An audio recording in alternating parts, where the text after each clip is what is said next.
listening to From the Pink Seats podcast of the State of Louisville Podcast Network. Now, here's your hosts, Jacob Lane, Matt McGavin, and Vince Lococo. Well, ladies and gentlemen, welcome into another episode of From the Pink Seats podcast. Jacob Lane, Matt McGavin, Vincent Lococo. We got a lot of football to talk about. A very interesting weekend. The first ever ACC championship football weekend didn't go as we had hoped, but still, nonetheless, we are back to talk Louisville, Florida State, talk about the offseason, some bowl talk, and we'll get into a variety of other things on the show. From the Pink Seats podcast, presented by Frankfort Avenue Liquors and Wine. You can find them on Frankfort Avenue right next to the Manhattan Project. Full bar, packaged goods store. Go in there, get you a beer at the bar. Full variety of liquors, all kinds of different brands there. Be sure to check them out or visit LouisvilleDrinks.com. State of Louisville Podcast Network, powered by our good friends at Kern's Corner. Matt and Vince, good to see you. How we doing? Well, I'm exhausted from covering all the transfer portal news, including news that broke literally just before we started recording. But, other than that, can't complain. Vince? I'm good. Bummer this past weekend. That was a bummer, but, it is what it is. Move on. That's right, man. We were talking, you highlight Kern's and the sponsorship. I know a guy who knows a guy who knows a guy, so I ended up getting Kern's Corner clam chowder at the lake house. And oh my God, Fridays, whenever they have clam chowder, y'all, go. Just trust me and go. And you might be like, what the F, Vincent? You're sending me to a burger place for clam chowder? Just trust me and go. You trusted Vince on the fried bologna sandwich. There's no reason to turn your back now. Which, by the way, now you can have whatever you want for breakfast, man. Congrats. Yeah, no more game days with fried bologna, unless you so choose. I mean, I feel like we're going to get right back on this game. Game day, it's going to be like the I'm ready to get hurt again meme. Vince going back to get his fried bologna sandwich prior to the Holiday Bowl. But hey, man, plenty of time. Yeah, plenty of time to let your digestive system relax as we get into the offseason leading up to the exhibition game. I'm not even going to call it postseason, man. It is an exhibition game. We'll get into all of that again. We got a variety of things to talk about tonight. And, of course, feel free to subscribe to the show if you haven't already, from the Pink Seats podcast, anywhere you get your shows from, at Pink Seats Pod. We've got a little special interview at the end of this episode as well that we will that hope that you'll stick around for. Definitely some good things there. But, fellas, let's dive right into this happy hour with Mr. and Mrs. Bourbon Company, which, by the way, guys, breaking news. This is massive news, okay? Massive. Are you ready? Bigger than any transfer portal news, bigger than any college football news, bigger than anything that you could imagine when it comes to the college football world. Are you ready for this? Is it huge? Oh, I'm ready. It's huge. You can now go on the internet, and in a few clicks of the button, you can add Mr. and Mrs. Bourbon into your cart, and you can have it shipped directly to your front door. Dangerous. That's dangerous, Jake. Did you hear that? Do I need to repeat great that? News. Do-do-do. That's right, ladies and gentlemen. Mr. and Mrs. The Bourbon of Russ Smith. You can now have it shipped directly to your door. No more store locators. No more driving liquor store to liquor store. It's as simple as a click of a button. Check it out. This is at sealbox.com. That's SEELBACHS.com/collection/Mr. and Mrs. Bourbon Company. We will absolutely tweet that link out so you have that. But you can go on there now, buy 4 of the bottles on the website, have that shipped directly to your front door, and they bring you happy hour. Let's get right into this, man. And this is the starting point. I feel like Vince is probably never been prouder than me for a couple of reasons. One, this weekend, I don't know what it is, not sleeping well. Got into the mob world of content, and I have not been able to get out of it since. This comes straight from that. Cheers to Italian bosses being football bosses. Do you guys know Big Dom? Do you know a Big Dom, Vince, in your life? Is there anybody that you're just like, hey, it's Big Dom? I know a Big Dom, but he's not so big. Yeah, see, it doesn't have to be, though. That's just an Italian nickname. But shout out to Dom DeSandro. That may not be a football name that you're familiar with. He is the head of security for the Philadelphia Eagles. And this weekend, we were introduced to him. There's a lot of things that happened on the sideline of football games this weekend. But we got introduced to Dom DeSandro, who wants all the smoke with full padded NFL defensive ends, defensive linebackers, cornerbacks. Him and Dre Greenlaw, right, a starter for the 49ers in this game. It's a heated game, and Philly's getting their butts kicked, right? They're not used to getting torched like this, and I don't know what the score was, so maybe at this point it was a moot point. But there is a scuffle on the sidelines that ensues, and all of a sudden, this beefy man who doesn't have any padding, no protection. I've never seen a sideline personnel member so unafraid and so blissfully unaware of what they are getting into, only to step in the moment and just freaking own it, man. Putting the finger right to the face of Dre Greenlaw, getting ejected. It's just afterwards, Coach Nick Sirianni said he was sad. I mean, that just tells you everything you need to know.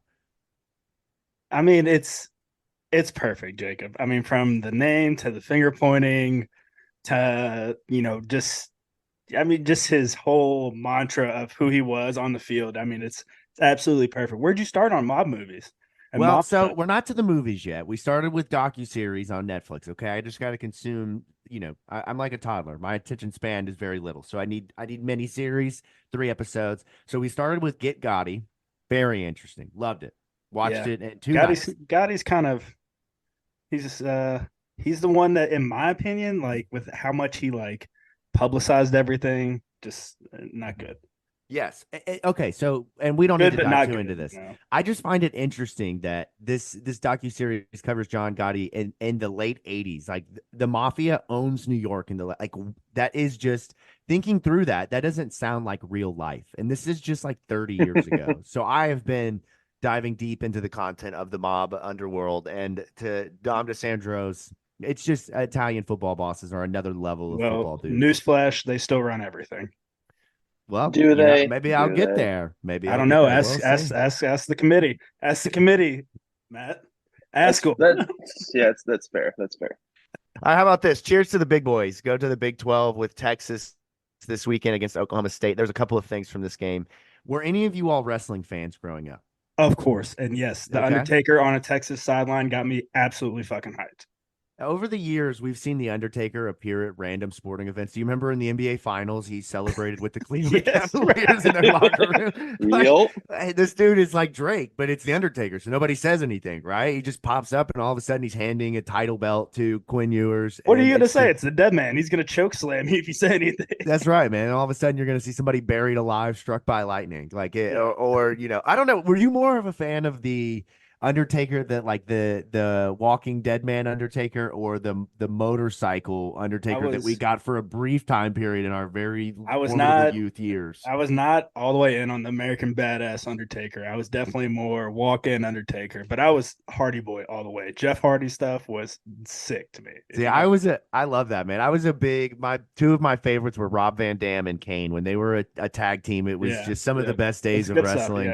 Great stuff, man. Great stuff. But I did enjoy the SmackDown video game as a youth, right? And the Undertaker. Well, the Undertaker with the motorcycle was some of the best video game wrestling action you'll ever get. Like, I grew up on the Nintendo 64, just uber pixelated. You're getting the chairs out of the crowd video game to then SmackDown riding in this motorcycle with the fist. You remember the massive SmackDown fist? Like, yes. Just incredible days. But the Undertaker popping up with the Big 12 WWE partnership, I find it fascinating.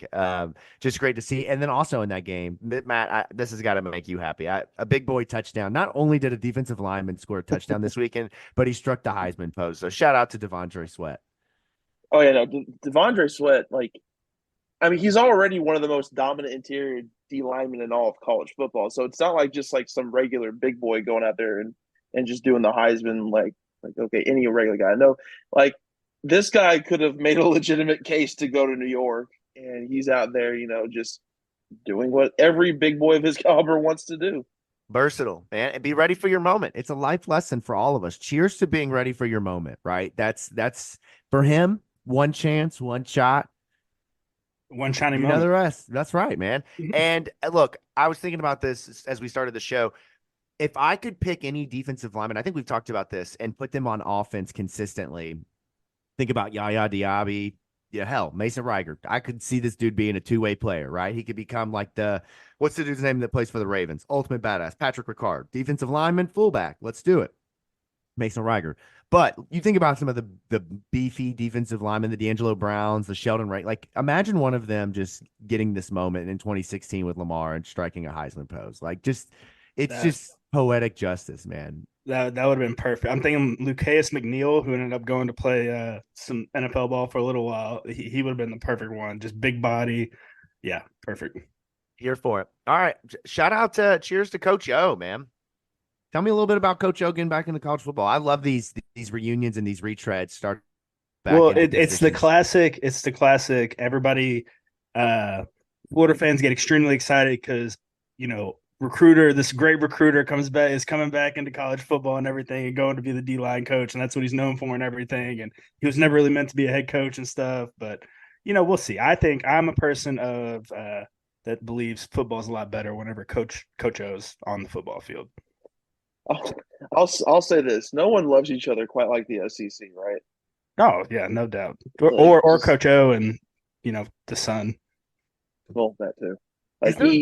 Is there a bigger circle jerk than the SEC, like in life? Oh, Can you think hell of one? no. Oh, all right, getting right into it. Cheers to the college football playoff being an absolute joke. Yeah, right. I mean, think about it. The SEC is it's a circle jerk. There's no better way to describe it than just a bunch of football guys and football gals just always being on for their conference. I help me understand, because Presley was going at it. In the ACC does outside Louisville. I don't know how you all feel. Like, I just want Louisville to win. And I'm not going to sit over here and beat my chest. Like, the ACC's had a winning record against the SEC. And I didn't know that until the SEC fans started bringing up and talking shit about everything. Then I'm like, oh, well, now I guess this is ammo to the gun clip. But I mean, it's stupid. It goes against absolutely everything that you teach your kids in, like, Trinity. It won every game in the playoffs. And, it's like, or you're going to get to the end and be like, guys, sorry, can't play for the state championship. It just doesn't make sense to me. I don't get it. Like, having a 0 behind in the loss column has to mean something at some point. What do you play the games for, right? There was what are you doing? Hello, you play to win the game, right? I mean, that's the games have to matter at some point. I mean, think of what you want about the ACC, but Florida State was an undefeated power champion. Literally, the college football playoff has never left out one of those. And the SEC, they've never been left out, but like, there's not a requirement that you have to put the SEC in. This isn't the SEC Invitational. Just because the SEC is the best league in college football doesn't mean they have to have a team in every year. Like, at some point, the on-field games that you play have to matter. And instead, you get all this politicking because the SEC has this giant arm of propaganda. But it's like what's the point of Texas going to Alabama and beating them? What is the point of that? Why schedule that game anymore? Why? Exactly. And the difference is this. It's all moot point, right? Because is next year not the introduction of a 12-team playoff, right? I mean, that's the thing, is it's going to be vastly different when everyone gets in. I mean, we might have this conversation around like, we're going to probably be having this conversation next year. It's going to be like Ole Miss and Mississippi State. We're like, and they somehow sneak into the final 2 spots, and we're talking about, like TCU and freaking, Oregon getting left out. And it's like, well, the SEC, we got to have 4 teams in there now because there's 12. You got to make up 1/3 of the playoffs. It's the SEC. Hello. I do feel bad for Georgia. Like, that sucks. Like, winning all this. Even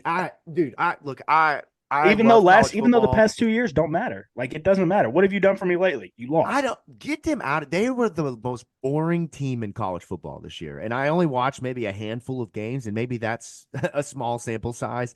But in the games that I watched of Georgia, there's just no electricity to them. It's nothing. And if I'm not mistaken, their strength of schedule was fairly kind of weak. I don't know. No, it wasn't. It was the toughest schedule in the world. It's the SEC.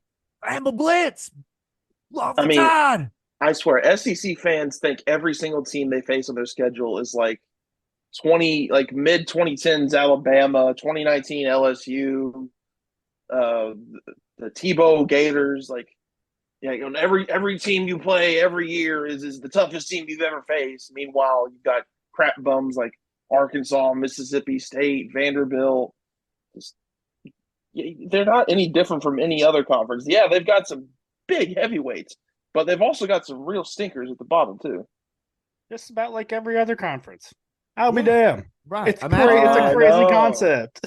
Imagine that. Some conferences have good teams and some conferences have bad teams. It's just this unreal and Jacob, thing. sometimes guess what? That like a coach might leave and stuff might flip flop. That then the bad teams get good and the good teams get bad. It's like, oh my gosh. Yeah, I incredible. mean, Well, I think the irony in all of this is that Florida State is a power brand. They are a name brand in college football and yet got treated like a Louisville. I mean, maybe it's nice for once Yeah. to see other people get treated like a Louisville, right? Because if we know there was no way Louisville was getting in if this was them in this exact same spot, same record, whatever the case is, no chance. Anyways, any final thoughts, any final cheers, fellas, before we jump into talking about Louisville and Florida State, a much less desirable conversation? Let's dive right into it. Let's do it, man. Well, 16-6 is not the score I thought we'd get in this game. The defenses, we went into the show or into the game last weekend, and we talked a lot about how I think we almost called this directly, right? We talked about, and this was before we even knew that Tate Rodemaker wasn't going to play, but we talked about how the game was going to be influenced by Florida State running the football. There would be a very strong likelihood that Keon Coleman doesn't really get that volume that he got early in the season. They're going to get the running backs going. It's going to be all about the pass rush. They're going to make Louisville throw the football. And by golly, that's what happened. And Louisville certainly missed out on their opportunities. But and you can make the argument that Louisville beat themselves in a lot of ways. We'll get into the specifics of that. And I would agree with you to some extent. But what is so frustrating about this whole college football playoff thing is that Florida State defense was an old school Florida State defense. They were physical. They were fast. They got to the quarterback. They could cover. I mean, I rewatched the game this afternoon, and I could maybe count on my hands and my feet the amount of times that Louisville receivers got open, like literally got open. The sacks were coverage sacks. They were just more athletic, faster, stronger than Louisville. They wore them out eventually in the long run, right? Louisville still, again, some of the shit that went down, just frustrating. The Jack Plummer conversation continues on because of the fact that you make the mistakes when you do. But still, point being, right? 10-point loss in the first ever ACC championship. I'm not here for moral victories. Louisville got beat in this game, but it's not to some not to some bottom feeders. This is the best team in the ACC. They should have been in the college football playoff. You can live with it in some ways, but let's dive right into this in a more abbreviated, buttoned-up version of Vince's game notes. Vince, let's talk about this game, man, because it's very fascinating to see how this played out in real time. Well, I mean, obviously, it's the whole story, starts with the offense, starts and ends with the offense. I thought the defense played a fairly good game for, all things considered, but offensive line-wise was really struggling with the pass rush. Like Jacob was talking about earlier, it was, some more coverage sacks. So, obviously it'd just be man on man, and Tom would eventually, get the better of Jack. And at the same time, they were running that end loop that, the announcers drew it up 50 times. I think it's drilled into my brain at this point, if it wasn't already before, where they're crashing those two guys down and then looping the end around. And it just provided for a bad matchup. And it seemed like our guard was either crashing down with his man, or the tackle wouldn't pass off. Those two guys were on two completely separate, wavelengths with their communication for the game. That's two weeks in a row on that, because that was the same thing in Kentucky. If you remember, we talked about it last week. Same thing here. They played well, right? They played good, but they just simply went up against a better group and got a dose of reality with a Western Michigan transfer flying through on the second play of the game, just picking Jaws up like a rag doll. Yeah, man. that was wild. And look, and Brian Hudson didn't have the best game, right? And it's really hard to single him out. The tackles didn't really have a great game. The offensive line and as a whole didn't have a good game. And I think if Brian's, a bit healthier, a little bit healthier than what he is, just even a 5% more. I think he makes a lot of those blocks, and there's not as many holdings and stuff like that. I mean, the dude's banged to hell at this point, but Right. I That's mean, one literally made of duct tape at this point. I mean, literally duct tape is holding him together, and he's probably just grunting his way through. Like, well, fine, Yeah, right. Hands down, one of the toughest dudes we've had in a while. Jack too, though. I mean, it's not like the offensive line had poor pass protection and the offensive line was poor every single play. And some of those sacks were Jack stepping into it. It's his pocket awareness. He's bouncing around in there, man. Bro, it was. I've never seen a sixth-year senior have less pocket awareness than Jack Plummer. What you say that though, but there were a couple of plays in this game where you're like, "Holy shit, how do you get out of there?" I mean, it's a mixed bag each time. Less consistent pocket pressure, I guess, is the way to put it. But like Vince, you're probably about to say, like, there were times where he's climbing the pocket and he walks right into the defensive lineman. They're just coming right up the middle or coming up the A gap. Exactly. Set them up a little bit. If you're gonna the one that bothered me the most was whenever one of the ends ended up going inside. Jack was stepping up into the pocket, will step and then go around, spin out. Like it's a clear something you would expect, a quarterback, to your point, Jacob, a 6-year quarterback to make. And he missed that ball to Lifson that could have been a good first down play. Who knows? Could have been a really big chunk play for us early in the game. That's the same ball that he threw a freaking interception on, the one that everybody was like, this is the worst Louisville interception we've ever seen, where he threw it straight to a guy 2 or 3 weeks ago. Another was the read option plays, or the read in heavy quotation, like hand the ball off. We have an all-conference running back in that situation. You have to be a threat to run the ball. I will say, though, as far as Jack goes running the football, the numbers don't bear out to tell the full story of his impact in this game. Disappointing on that first big run where he was able to escape multiple guys, couldn't get the first down, not enough awareness to dive further towards the sticks rather than go out of bounds. That actually happened a couple of times in this game. I pointed it out on the notes, but Jaws did the same thing on a 2nd and 1, goes out of bounds, or on gets to 2nd and 1. And then they don't convert on 3rd and 1 and settle for a field goal. But point being, and sorry to cut you off here, but Jack ran the ball really well when he needed to. 13 carries for negative 32 yards. Again, doesn't tell the story because the sack yards, the dumbest thing ever included in that total. But he had a couple of nice runs where he broke the contain and did what he needed to do. But he needs to realize that if your read man is Jared Verse, you're not going to outrun him. That's not going to happen. Yeah, you need to know, yes, Jacob. Yeah, he had good runs, and I agree with you. It was there. Maybe I'm being a little bit too critical of him running the football. Well, the numbers back your argument up here, man. Being realistic, you kind of win this one, dude. What do I know? The real killer, though, as everybody was complaining on Twitter and everywhere, was the interception, man. That's we're at a point in the game where we're like, all right, this is it. We're seizing the moment. We're seizing the game. This is it right here. And, we get an interception. And that play, the tight end, Joey, is not actually the guy you're supposed to throw the ball to, clearly. Joey's designed to, pull that guy who turned and made the interception, pull him out of the play, and, pull him out of the play and then come underneath with an angle route with Jawar.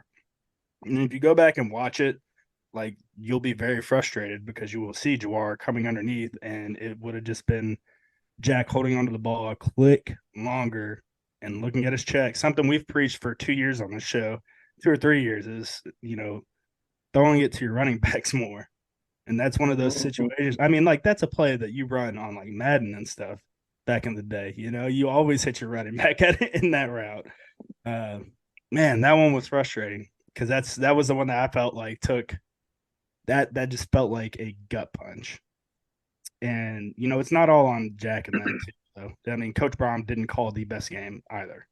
To his point. I got a lot of questions on what we're doing with the go route thing again, man. We did this against Pittsburgh. It felt a lot like that in some ways where you're just like, can we run something besides a go route? I mean, can we do some mesh concepts? Can we get something here? Jack's best routes or best balls, in my opinion, are the 1-2 hitches to Jamari where we're getting separation right there, and Jamari has 2 or 3 yards once the ball's caught to work against a defender. I don't know about you guys, and he threw those ones. wasn't necessarily a slant, but it was more like a stick route, a deeper slant to Jamari, which was a dart, probably one of his better balls of the year. But I agree with you, Jacob. The play calling, the go routes, it's Just it's just really interesting kind of how that gets all of a sudden like worked back in. It's like Yeah. back into the playbook. It's like, hey, just put this back in there. Don't say anything. But no, and I also thought though his wide receivers didn't help him. No. One, Jimmy Callaway drops a fingertip 55-yard pass on the second drive of the gotta game. make that play. Got to make it. In the ACC commentators made it very clear. championship, Got to catch that. In the ACC championship, those are, when you're 7 and whatever, that's a pass you're looking at like, oh, whatever, we got the next play. But in the ACC championship, those are plays that you have to make to win the damn game. The difference between having 11 wins and having 10 wins. Like it really 100%. is. The margins are not big enough for Louisville to miss out on that. And then you have Jaden Thompson, probably was a pass interference, wasn't called. Again, we got to talk about this 6 quarters of no penalties. Like at this point, man, like I need to know what the refs are betting on. What's their bet? Because I want to just tag along on that and see if I can't get in on the action. And you would have thought the other side too, Jacob. Like you would have thought it would have been completely different with how ESPN and everybody in the country wanted the college football playoffs to go. I mean, it would have been a lot easier for those officials. Yeah, and I will say the interception or the tipped pass from Jack to over the head of Deloach, just really frustrating because in reality, that's another one of those plays where if he gets that ball over his hands, Lifson's probably got a 25-30 yarder. I did love the passing to the running backs, though. I mean, he got Jaws on the first third down conversion of the game, was an 18-yarder, got Garindo on a screen. They were really working that screen in late in the game to try to get something going.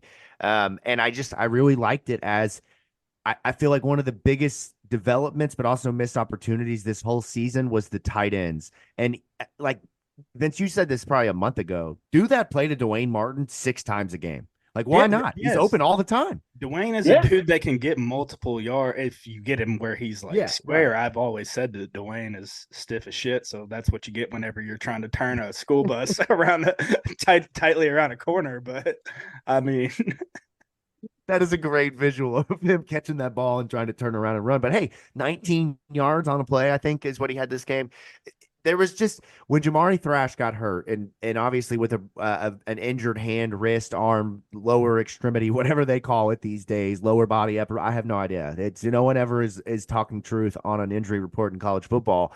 But it's very clear that catching the football causes pain, right? We've heard that through the commentators, some of the stories they've told. He's probably talked some about that in media availability. Matt, you probably know a little bit more in detail. But what has really not happened is receivers 2, 3, and 4 becoming consistent threats together, right, in one game. We've seen Callaway have a game. We've seen Amari Huggins-Brews have a game. We've seen these guys, Kevin Coleman, right? He had the 58-yard touchdown against Miami, but never has Jack been able to get everybody consistently open, throwing the ball, hitting everybody. This offense really thrived when they had Jamari Thrash because it opened so much up for everything else. And since then, it's just been a challenge to throw the football 88 yards or something like that this week. It's very unfortunate. Let's talk about everything else, Vince. What else in terms of this game? Well, I mean, we hit a little bit on the positive play calling that Jeff did have in the game. I mean, the screen pass to Jaws is a great play.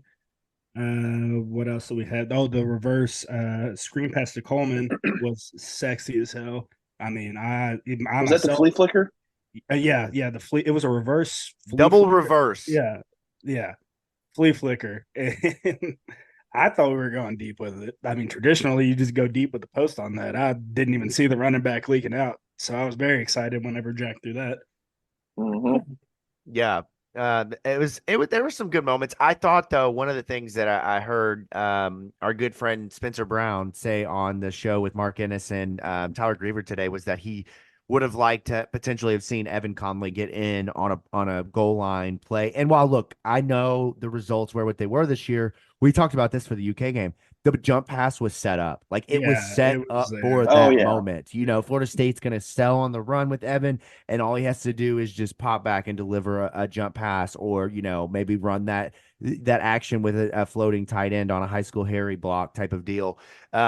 But I do think though that some of the screen calling really did get the offense moving when there was just nothing. Like it did force Florida State to run sideline to sideline, become a little bit more aggressive. And I don't necessarily think that Florida State's they clearly shut Louisville down when it came, but when Louisville got the ball, they were able to find open field on the 4 or 5 big plays that they had.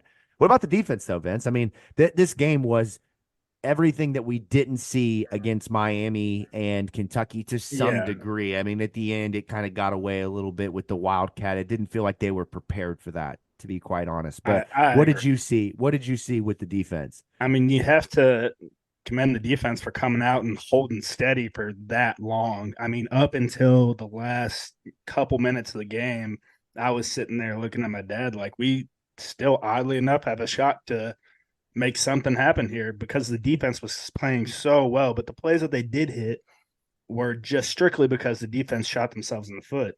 The long run where I can't remember his last name, number 9 was what he was. Toafili?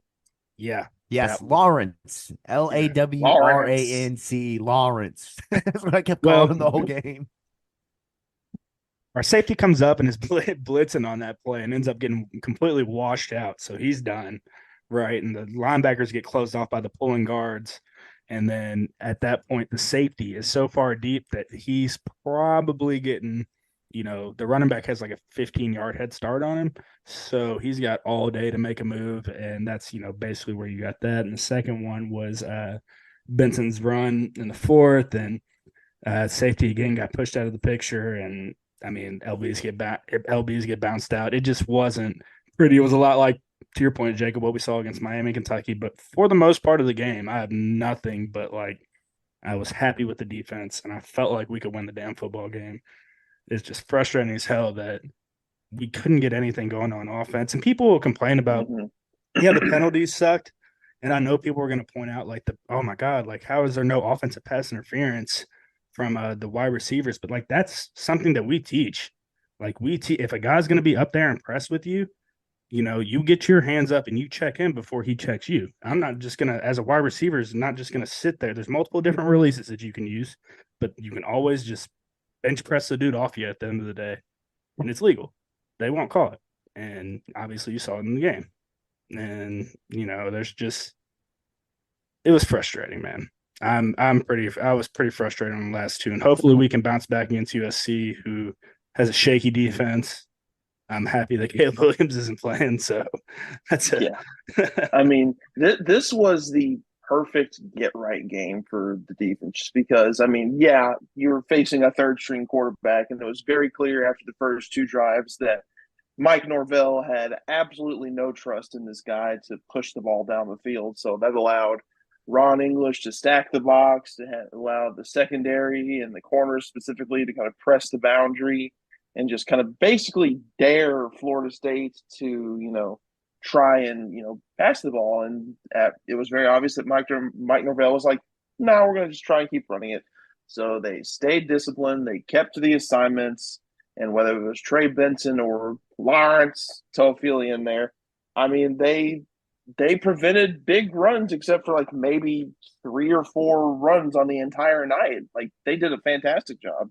The Wildcat runs. If you go back and you compile when the big run, I'm telling you, I think that was a second half adjustment from the Norvell and company. And it was a wonderful adjustment because they, like you said, Matt, they were running the ball. They were getting nothing in the passing game outside of a couple of the Johnny Wilson play. I think there was maybe one Keon Coleman and then a tight end big catch, but they weren't getting anything. And they went to that Wildcat, and then all of a sudden, I mean, just Louisville's defense. I don't know that it was this battle of too many guys. Enough guys in the box. It was in the 3 or 4 runs, and it made all the difference.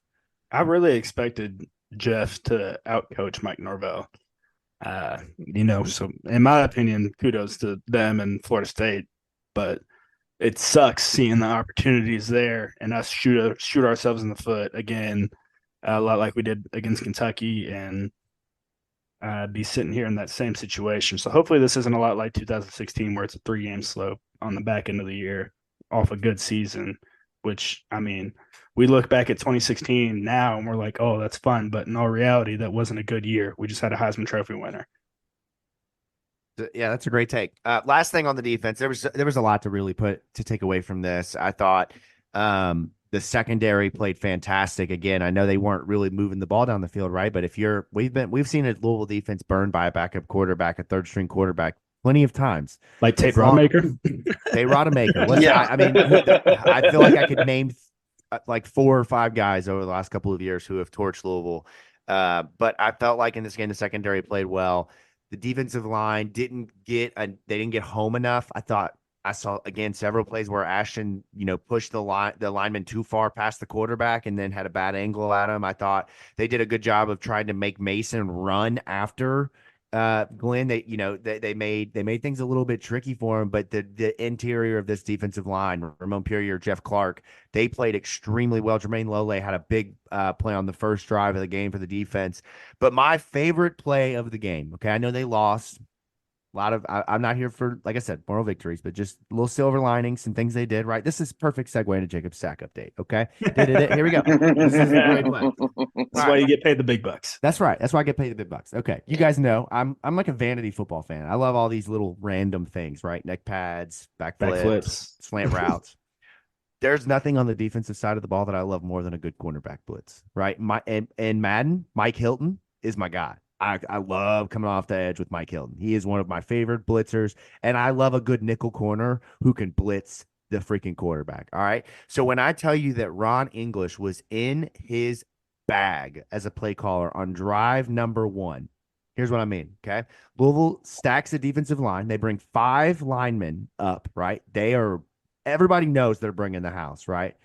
And then the ball is snapped, and all of a sudden Storm Duck takes a full sprint inside between the outside linebacker and the nose tackle or defensive lineman, whoever it is. Perfect angle, blows it up, absolutely destroys Brock Lynn.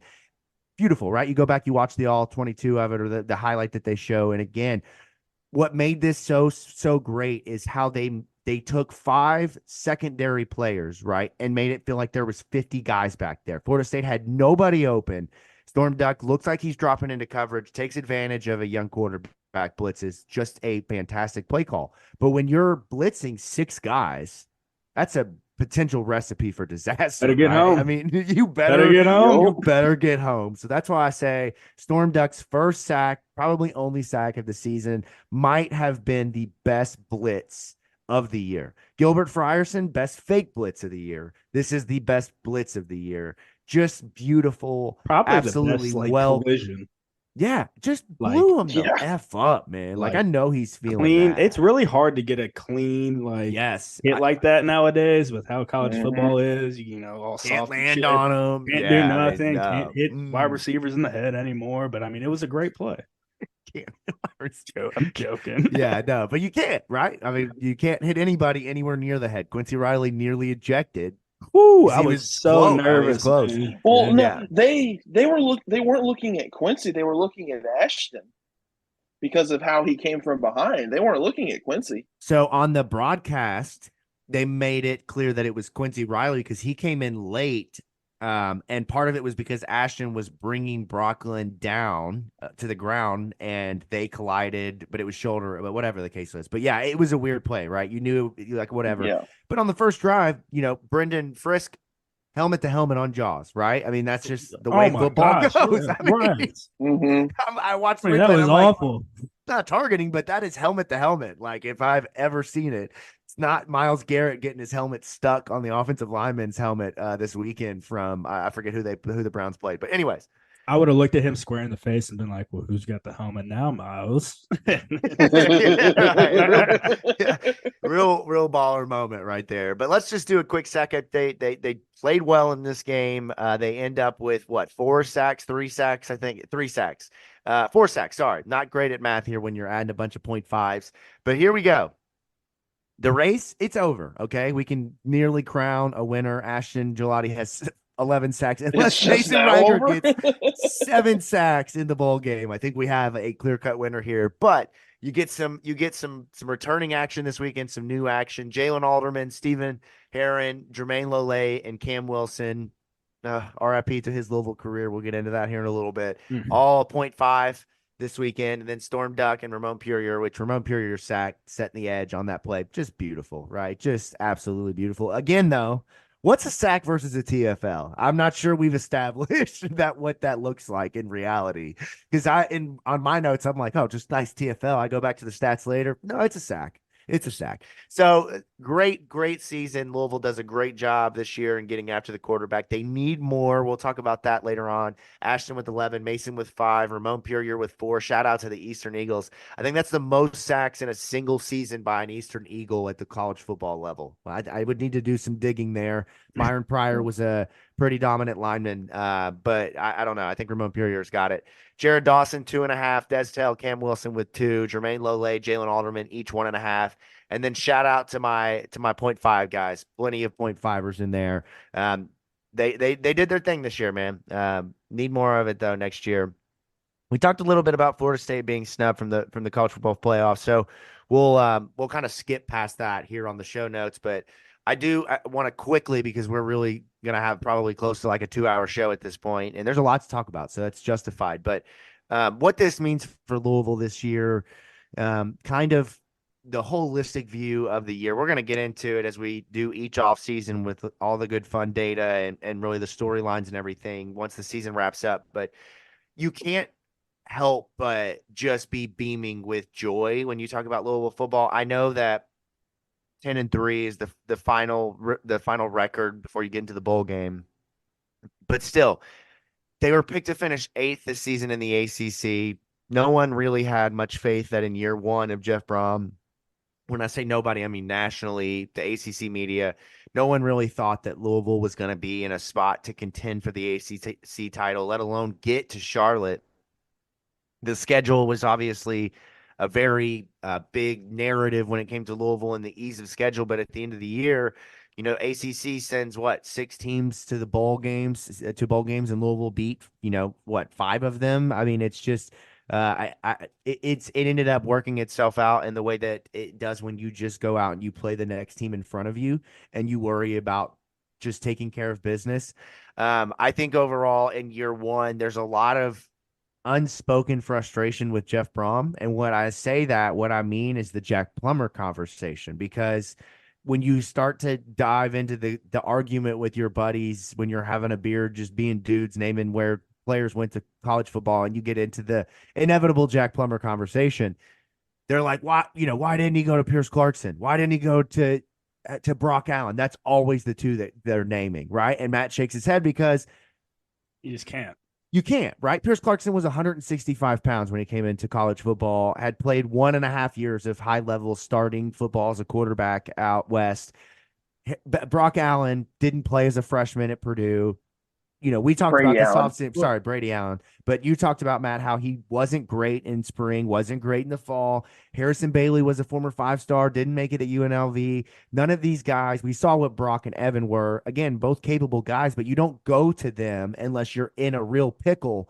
And Jack was 3rd team All-ACC. So if I told you at the beginning of the year, you're going to win 10 games, you're going to have a 3rd team All-ACC quarterback, you're going to beat Notre Dame, you're going to beat a ranked Duke, you're going to go and play in some of the biggest games of the season, and you all would be totally here for it, right?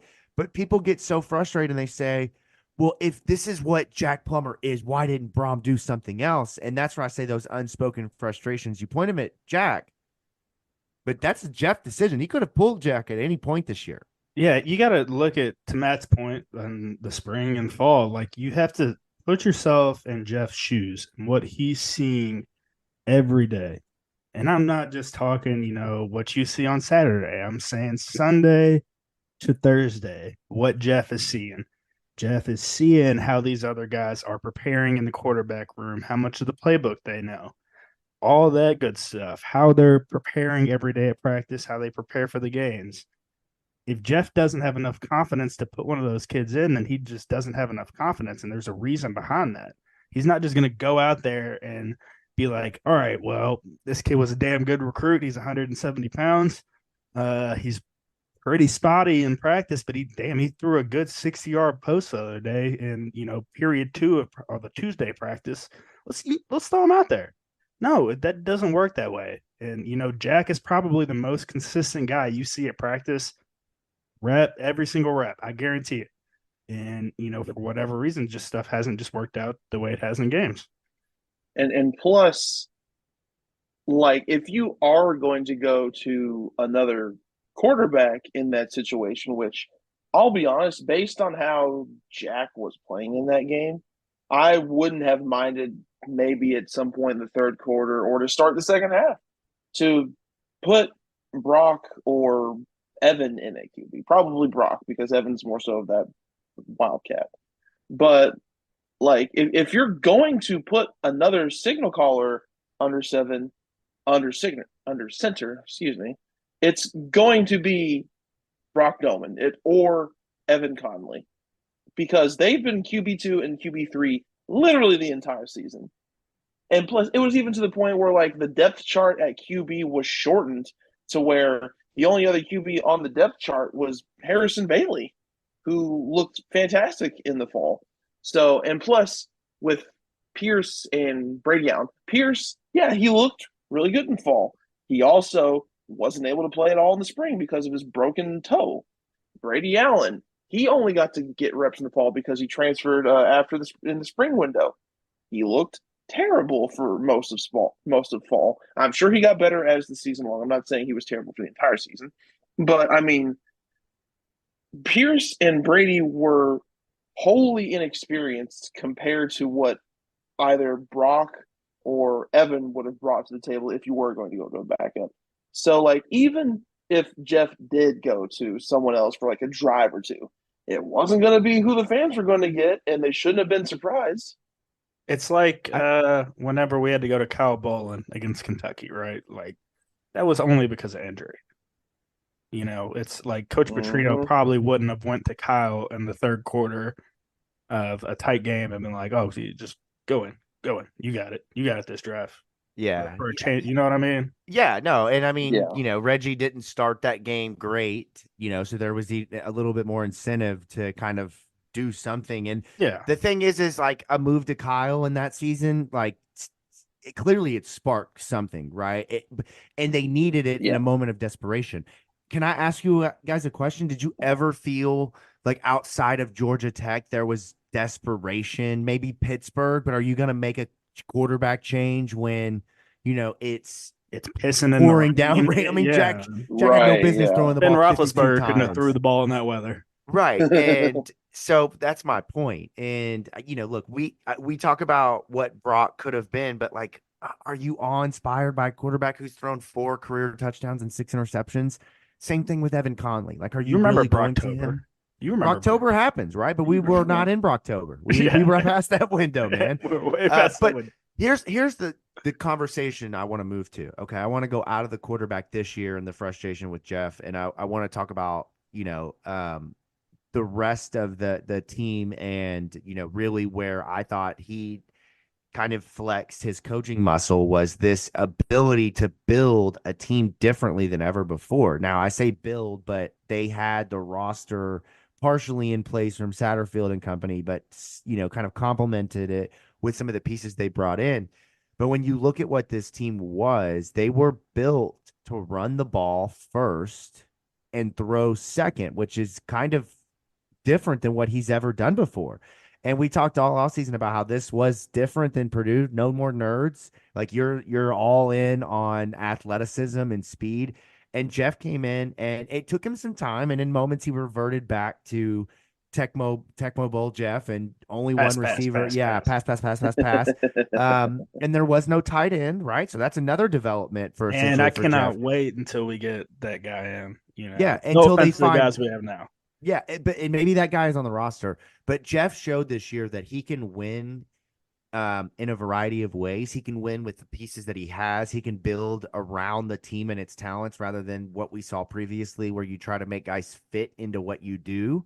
And when they don't fit, it's very obvious. I thought that all year long from the defense coming along in this, from sacks to, havoc plays, even with Ron English, he wasn't a guy at Purdue and even his other stops that blitzed or brought havoc. They were a 4-man rush.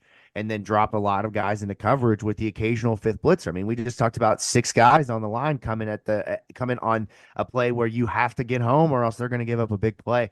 All year long, you just saw the progression of this staff. I felt like outside of a few positions, most players got better. There was guys like Cam Kelly who became focal points of your defense, who they brought in late and still were able to get them involved. I just thought this year we saw so many of the things solved that Satterfield was never able to do, right? From the physicality to building a team differently to making yourself win in a way that's maybe unconventional from what you've done in the past, to making every down count and playing with that one game, one down, have that look in your eyes. That's my new thing. Like, I love it. I just all the time, everything I do in life, I just want to have that look in my eyes. You look at Liam and you're like, you have that look in your eyes. You got to have that look in your eyes. That's the Jeff Brohm mantra. And they showed you what they're capable of. And in year one to win 10 games, I think you can definitely point and say, hey, why wasn't this better? But, we could have asked for more, but I mean, guys, pinch yourself compared to where we've been the last couple of years. I mean, shit, Matt and I were doing shows year one after they were getting pounded by teams they had like Georgia Tech in 2020. Like we gotta come on here and turn the mics on no matter what, and now it's just like when you think about what you're talking about, it's just sometimes it's kind of mind boggling. But this is Louisville football. It's what it should be.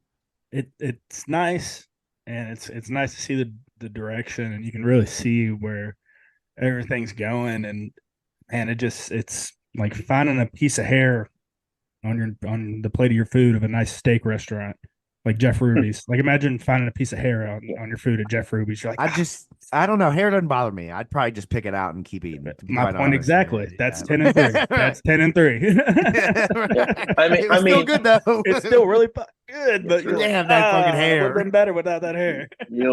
I've heard a couple of people kind of use this analogy. This season for Louisville, they both overachieved and did things that a lot of people probably weren't completely expecting, but they also disappointed in the same breath.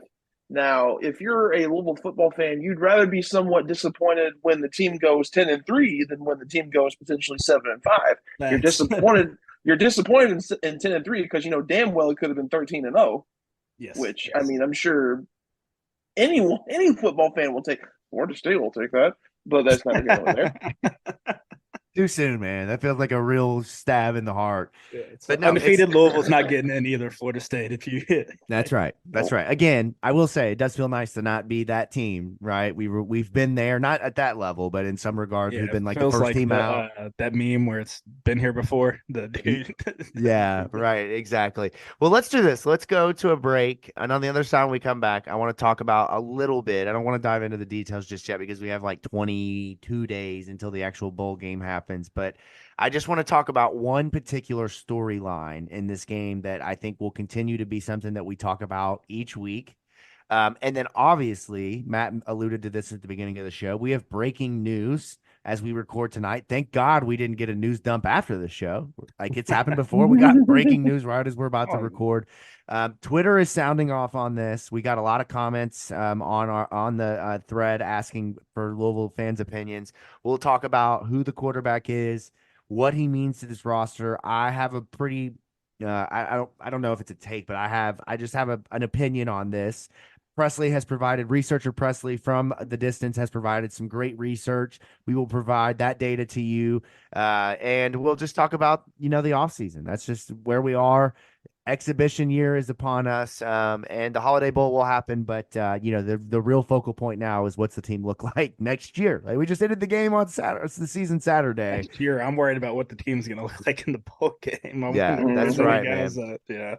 Well, I want to tell you all about a very, very cool thing that is happening with our friends over at Frankfort Avenue Liquors and Wine. Right now, we are entering into some of my favorite time of the year. That is the holiday season. And around this city, there are a lot of great places to go and to entertain yourself. But there is no better place to be than the Frankfort Avenue Liquors and Wine Holiday Pop-Up Bar.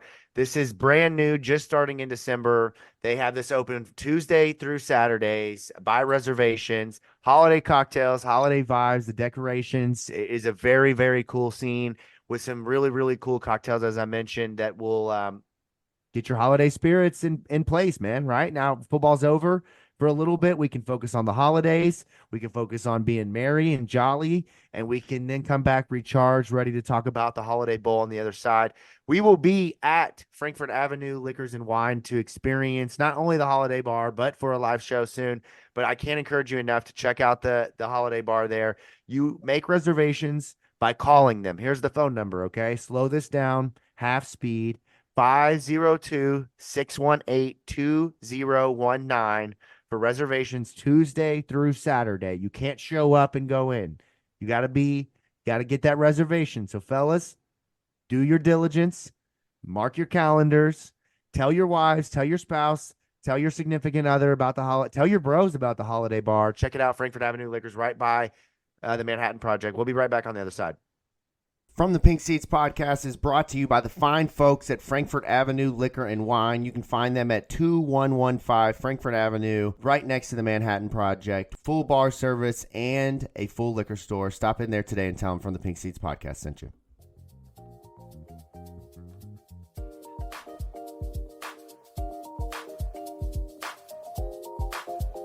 So Louisville will play in the Holiday Bowl in the exhibition season.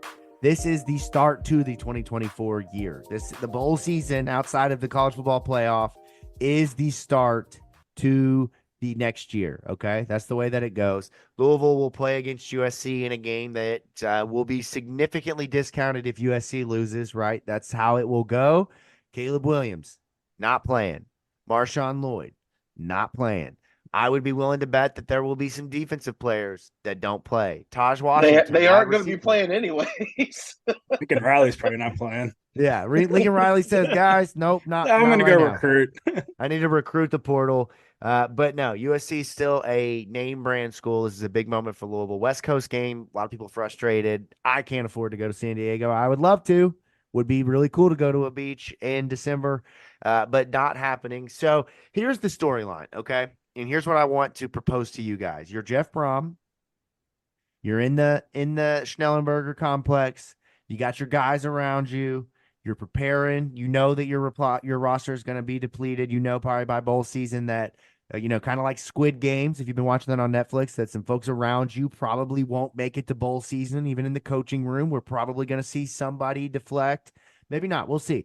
But it does seem like, every year at least one guy leaves, right? So the bowl game, exhibition season, you're preparing, you're trying to figure out what you want to do. Luckily for Louisville, you got a lot of guys that are going to probably play in this game, including Cam Kelly. Announced he's going to the draft. That's awesome. He's back. Would imagine Quincy Riley. You got a lot of guys that need to prove in one more game that they are NFL ready.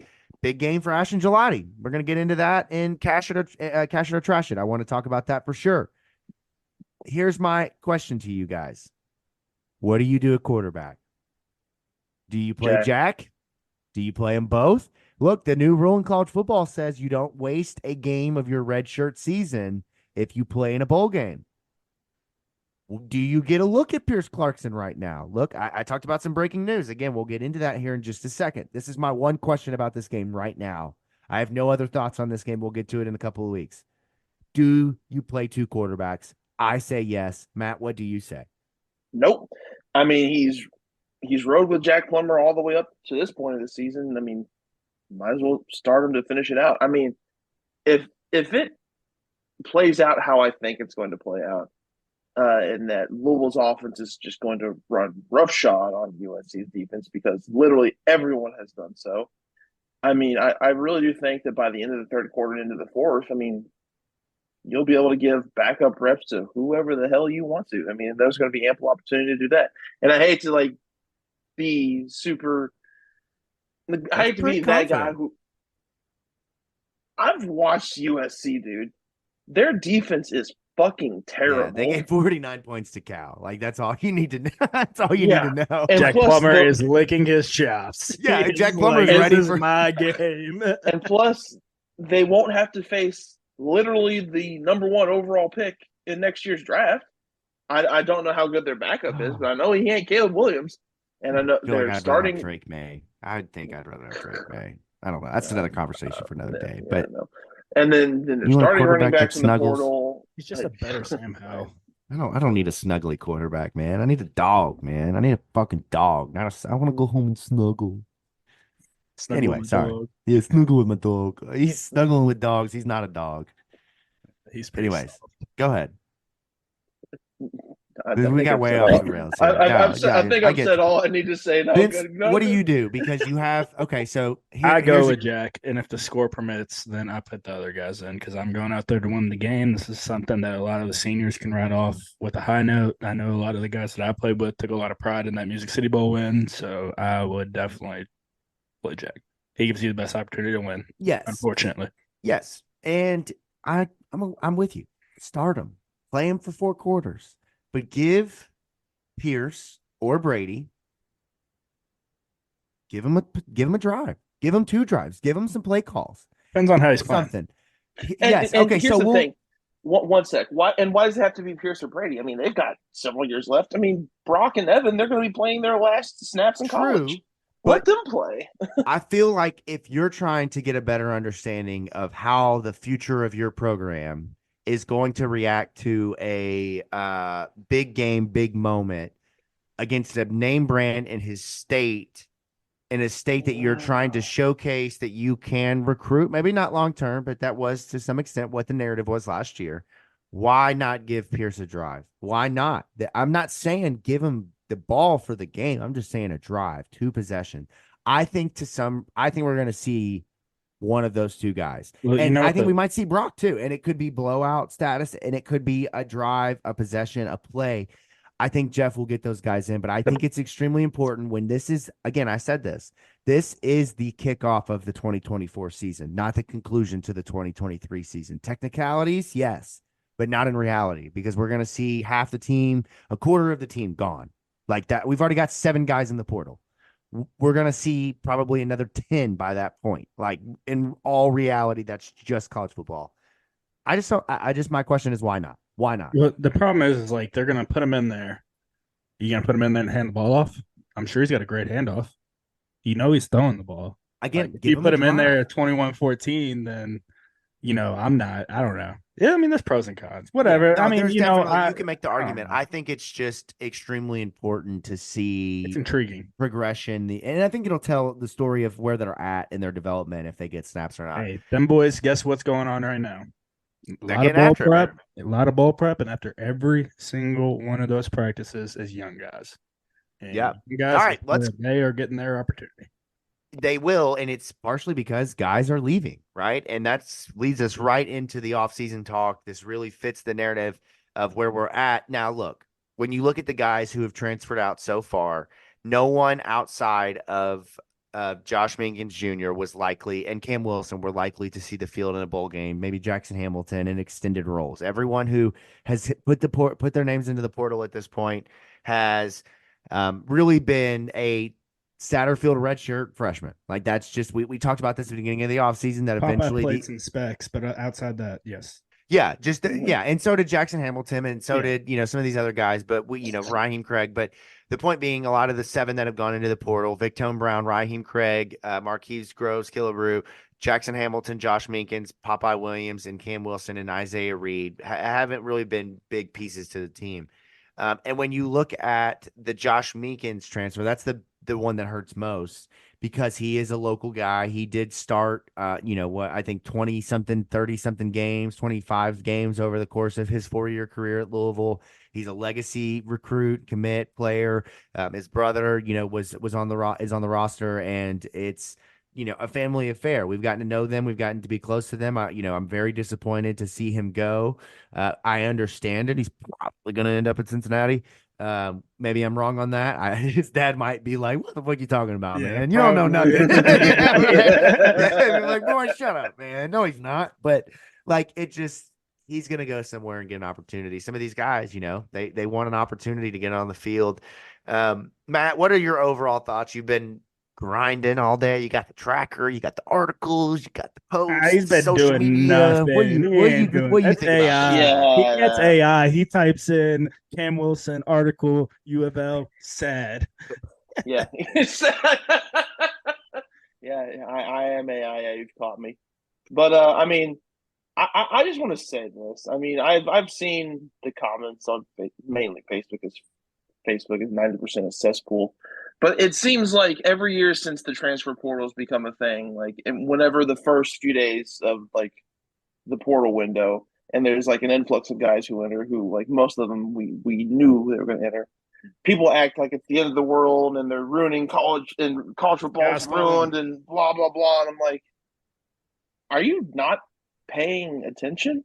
I mean, no offense to guys like Vicwan and Raheem and then Isaiah Reed and guys like that, but like they didn't get a lot of reps. They weren't meaningful contributors, which I would have liked to seen a couple of those guys get more reps. But I mean, it is what it is. They've got to do what's best for them and trying to get the best opportunity. But at the end of the day, they weren't meaningful. Most of them were not meaningful contributors, save for Josh Minkins and Cam Wilson. So a lot of the transfer portal stuff is mainly stuff you kind of expect. Cam Wilson was maybe a little bit of a surprise just because of the amount of D linemen who had already entered at that point. Minkins honestly was not that big of a surprise to me, just because MJ Griffin's coming back and he was arguably Louisville's top NFL prospect besides Gelati heading into the season. Devin Neal is coming back and he looked really good when he's elevated to his role. So trying to find a starting spot at safety on the back end was going to be tough sledding for him. So I can understand maybe why he would want to move on. But other than that, I mean, it's just business as usual with the transfer portal. Yeah, this is the new reality. We talked about this a couple weeks ago. People are going to say, wow, you got 7 transfers in 2 days, but you're going to turn over probably close to 30-40% of your roster year over year. And unfortunately, we're going to see more of these scholarship casualties is what I'll call them. Just like you see cap casualties in the NFL and guys getting cut, you're going to see guys pushed out. That's just the reality of the situation. And Vince, you made the joke earlier in the group chat, like, will there ever be a 4-year senior? Probably not. Like, probably not. Wild, like you either go pro as a junior or get pushed out as a senior. Well, right? who your 4-year seniors will be. You either die a hero and live to see yourself become the villain. Like that's just your the walk-ons. Exactly. That's who it'll be. Your 4-year seniors. Yeah. Your walk-ons. We've had walk-ons even hit the portal today looking for their opportunity. In fact, we got breaking news on the show. Vincent Lococo decided to make a comeback into college football. His eligibility remains. We're learning very quickly that 7th and 8th and 9th years exist. Leads us right into our next point of Louisville's first transfer portal commitment. I just text athletic training staff to make sure my table was available for my knee rehab that I will need after I just run one sprint with the UVO football team. That's right. And the breaking news is that Vincent Lococo is going to regain college eligibility, enter the transfer portal. Much like a retired player goes on the retired list in the NFL, Vince has been on the retired list and always had that extra eligibility prepared to use. And tonight he has, been inspired by Tyler Shough, Louisville's first transfer portal addition from Texas Tech, a 25-year-old 7th-year quarterback. Vince has decided to put the cleats back on and try it again. He said, I don't need knees after what I've seen in football, man. You just need heart. Yeah, I'm taking the Will Compton route. I'm retired. This is year 10, baby. Year 7.5 for me. Yeah. 8.5. Right. 8, whatever you would. Still, let's talk about this though. In all seriousness, this is this is big news considering we're talking a lot about the quarterback. Louisville goes out. They hit their first. They 1 for 1 at this point, right? We've seen over the years quarterback and point guard evade this program like nobody's business. They get the first guy, and maybe you might have a problem with that. Maybe that's a concern for you. But Louisville brings in Tyler Shough, spelled not like that, but that's how you pronounce it. I made sure to learn today. I did some learning. He is a byproduct of 2 schools. Starting at Oregon, was the backup to Justin Herbert. How about that for college football years? When you're doing the football math there. Only to be pushed out for Bo Nix. How about that in terms of a 1-2 punch to you? Lands at Texas Tech, plays there for 3 years, starting in 2021, that COVID year, you might call it. a really interesting stat line: 36 touchdowns, passing, 17 interceptions. Also considered a dual threat quarterback. 714 yards rushing in his career, 10 touchdowns. He comes in never having played more than 7 games in a season, asterisk COVID, because played all games in COVID, but that was a shortened season, right? So the rest of the years he's dealt with significant injuries. Matt, let me come to you first. Instant reaction. You hear him visiting the last couple of days. You started to kind of put the dots together after the Jaws tweet. What are your instant reactions, Tyler Shough? Cautious optimism, just because I mean, when you look at his film, I'm just from the brief clips that I've seen so far. Obviously, I'll do a deeper dive in the coming days. But I mean, the dude can ball. He can sling it. He's got an arm. He's not saying Jack Plummer was a statue, but he's a lot more mobile than Jack Plummer. Like he has the tools that you would want at the Power Five level, but that comes with a huge, huge asterisk in the fact that he has not played a full healthy season for the last 3 years. In 21 and 22, he had a broken collarbone in both of those seasons. And then he starts the first 4 games of this season before he gets knocked out for the rest of the year with a broken fibula, which thankfully, from what I've heard, he'll be 100% cleared by January, which when early enrollee stuff kicks in. So he'll be good to go there. It leaves me wondering if Louisville's efforts when it comes to pursuing a quarterback are completely done. Which I know, Jeff Brohm has said multiple times he wants to have as much competition in that room as he can. And I don't know what the relationships are like with other prospective quarterbacks like a Tyler Van Dyke, like a DJ Uiagalelei, other guys like that. And I don't know where those relationships go at this point, where those talks go at this point. But I'll be curious to see in the next day or so, like what all happens at that position with other guys that they kind of have been in contact with, because there is a lot of uncertainty with Shough just because of how injury prone he's been over the last few seasons. But I say all that, but the caveat is, like, when he is healthy, he looks damn good. And he hasn't had a real chance to prove that he's damn good because he's been so hurt. And the last time that he was able to have a full season, it wasn't a quote unquote full season. And he led Oregon to the Pac-12 championship and a Fiesta Bowl. So he's capable. He just hasn't had the opportunity in recent years to do it. Here's an interesting thing I want to propose to you. In the day of NIL, where we're seeing more and more about these quarterbacks hitting the market, it's $1 million offers for Cam Ward, $1 million offers for, Will Howard, $1 million offers for some of these other guys. 1.5 to 2 million is where you go for a quarterback right now. So let me ask you this, right? Louisville is very much getting into the NIL game. They are growing their fan base, growing their donor base, getting into the action, making sure that fans understand that their donations and what happens directly impacts recruiting. But it's almost like a salary cap situation, right? For in a transfer portal where Louisville needs offensive linemen, defensive linemen, quarterbacks, cornerbacks, safeties, linebackers. Can you afford to spend whatever your donation total is, $1 million, 1.5 on a quarterback? Say your donation, and I don't know, I'm just saying a number out loud, but say your donation base for your program is a couple million and you're spending one of that on your quarterback, right? Then you're spreading yourself thin with like those minimum guys, when you could go out to the portal, bring in a Tyler Shough who has his ups and his downs. He's an up. If he hits, great. If he doesn't, Pierce Clarkson probably plays. Brady Allen probably plays. So do you take the philosophy of paying that 1.5 for a quarterback, that 1 million, or build the positions around him, build up your skill positions, get your offensive linemen, get your defensive linemen, have that depth to be a more, more all around well-built team to go and attack and win That's an interesting thing to kind of consider. I mean, I don't know.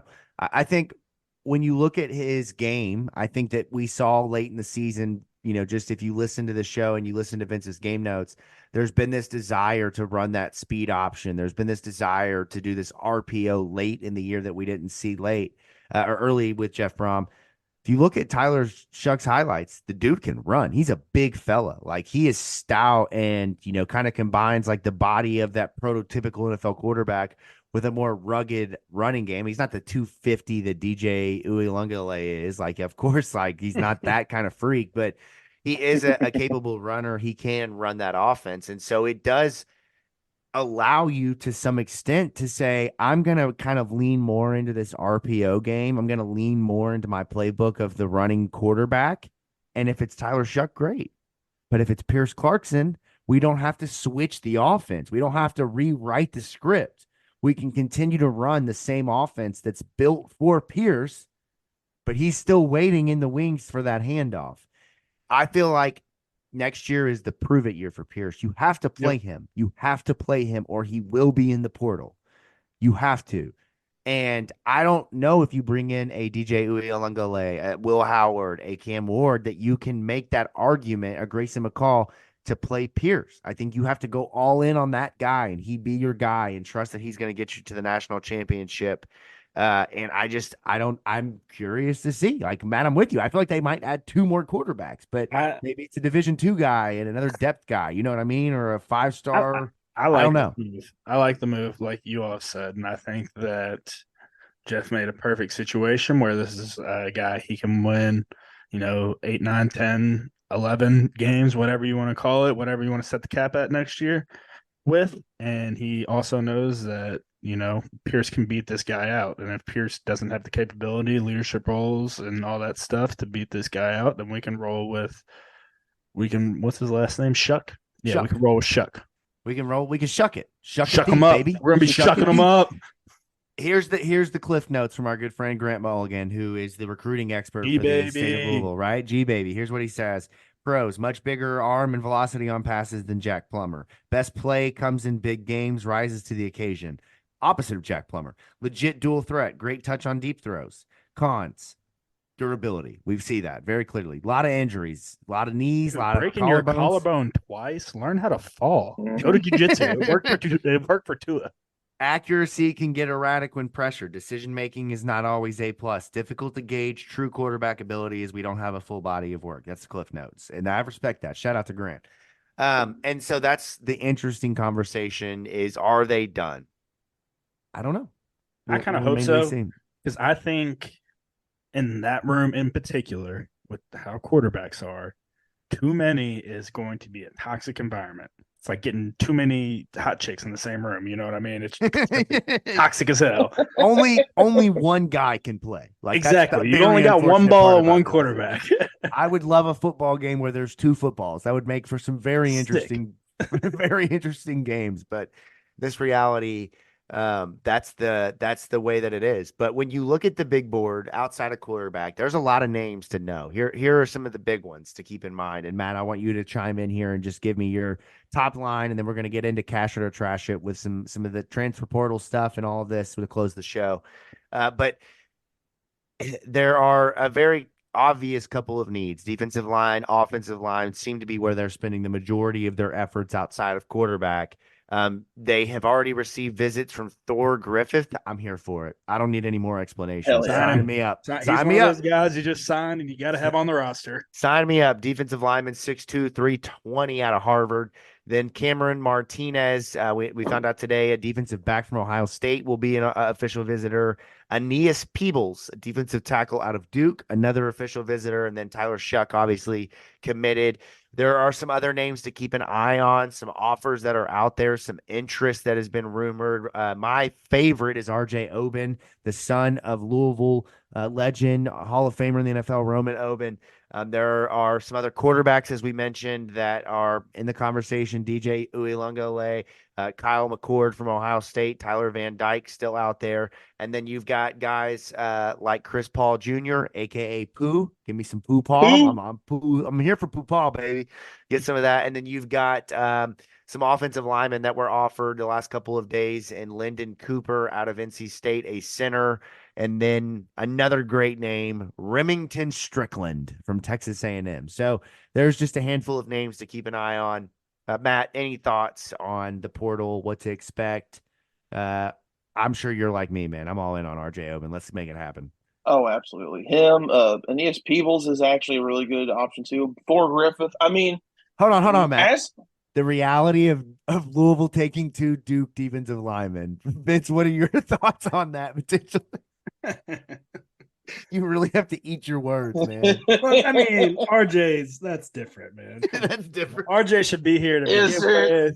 That was Shout out to Roman spilling the tea too about Satterfield not recruiting his and son, we would no look interest. Christian Leitner if he would have transferred to Louisville. Okay, That's right. Okay, Matt. Sorry, I didn't mean to interrupt you, but the irony there was too good to not point out. Oh, I know. But as of right now, just because of how the roster, kind of shakes out and who they're losing to graduation or portal already, I mean, offensive and defensive line have to be top of the list right now. I mean, it's got to be. Another areas that they probably need to work on are tight end for me, absolutely, because all of us know how much the ceiling of a Jeff Brohm offense is lifted when you have a go-to tight end. And it seemed like it was starting to take a turn upwards when they started incorporating the tight ends more towards the end of the season. So that's on there for me. Secondary is probably another area just because beyond like a couple starters, and they're probably going to lose Jarvis to the NFL. They're probably going to lose Quincy to the NFL.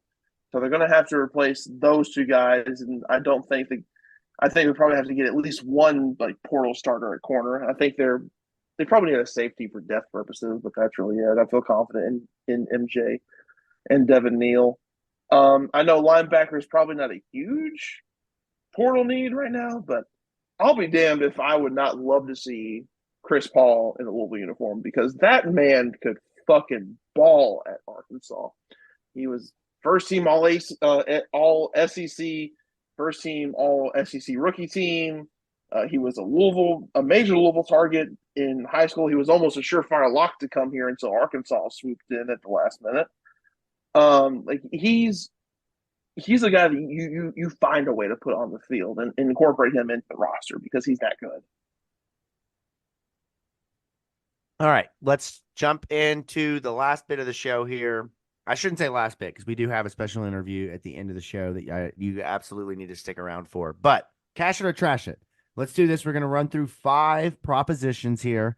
You guys are going to tell me whether you're cashing the bet or you're trashing the bet, okay? We're going to keep this transfer portal 2024 focused. So let's lock in, have that look in your eyes. Let's get going with it, okay? We'll start at the top. Tyler Shough will be the day 1 starter for Louisville in 2024. Are you cashing it or are you trashing it? Vince, I'll start with you.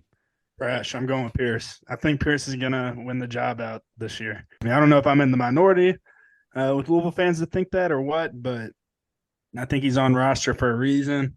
I've always thought that he's been one of the more polished when it comes fundamental-wise due to his dad coming into school. And he's really just somebody I want to see on the field now. Jeff Brohm's obviously the one that makes the calls on that, and if he decides to go with the other dude, then that's obviously the right decision. Matt, what do you think? I'm going to cash it just because, I mean, as good as Pierce is, and he looked good in the fall, don't get me wrong, but I mean, Tyler Shough has 6 years of collegiate experience. He's taken a power conference team to a championship. He's, won bowl games. He can get down the field with his arms and his legs. And not to say Pierce can't, but Shough has already done it at the college level. We haven't seen what Pierce can do at the college level yet. So I think Shough, barring them bringing in any more quarterbacks, I think he'll be the day 1 starter. I will also cash this. I think that when you look at the depth chart compared to last year, Louisville is not going to have 5 scholarship quarterbacks. I don't think. I just don't see that happening. But I do think that you feel good with Tyler Shough, Pierce Clarkson, Brady Allen, and Harrison Bailey as the 4 guys that you can lean on. 3 scholarship quarterbacks and a high-level walk-on to some extent. They might add one more guy. When I say that, it might be a JUCO. It might be a Brock Doman type guy. It might be a D2 All-American type player. I don't see them bringing in any other big name quarterback unless there's fear of Tyler Shough's eligibility. Year 7 is not always guaranteed. Like, that's not necessarily a foregone conclusion. I think that Louisville must feel really good about it, but still, they might keep their eye on it. But I think for now, he is going to be the day 1 starter. Let's move into number 2, keeping it at the quarterback spot. Vince, I don't even need to ask you this because I think you've answered the question, but Pierce Clarkson will start at least 3 games in 2024. Matt, I'm what are actually you going to trash it.